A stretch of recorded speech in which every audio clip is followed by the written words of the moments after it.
attualmente ci sono delle novità perché si possono trasferire più embrioni di prima, non c'è più il limite dei 3 embrioni. In effetti l'unica situazione che rimane diversa rispetto agli altri paesi come la Spagna è sul fatto che non si possa fare ovodonazione e neanche donazione degli spermatozoi, e questo è il vero limite, insomma, ed è il motivo per cui tante coppie ancora vanno fuori, specialmente in Spagna. Io volevo approfittare di questa, I would like to take the opportunity that Professor Velasco is with us to make a simple question, but I think maybe decisive for some ethical point of view.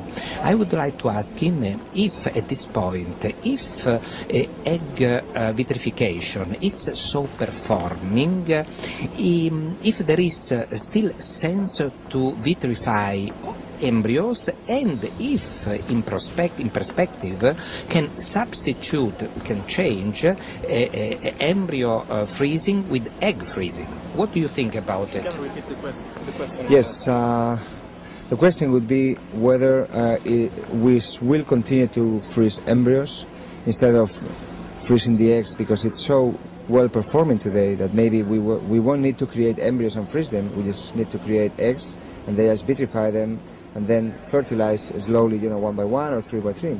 And I think it's a very good point, because the thing is that it depends on the situation. I mean, sometimes, let's say a patient has 5 eggs, we would like to fertilize all of them because we can choose the best embryos out of those 5. And if we have an extra one, we will freeze it at the blastocyst stage. However, things are changing very quickly. And for instance, if you have a patient with 20 or 25 eggs, in the past, we had to make 20 embryos, which is crazy, because then you transfer 2 of them, and if the patient has twins, she has 18 embryos frozen. That's a huge problem, at least in Catholic countries like Italy and Spain.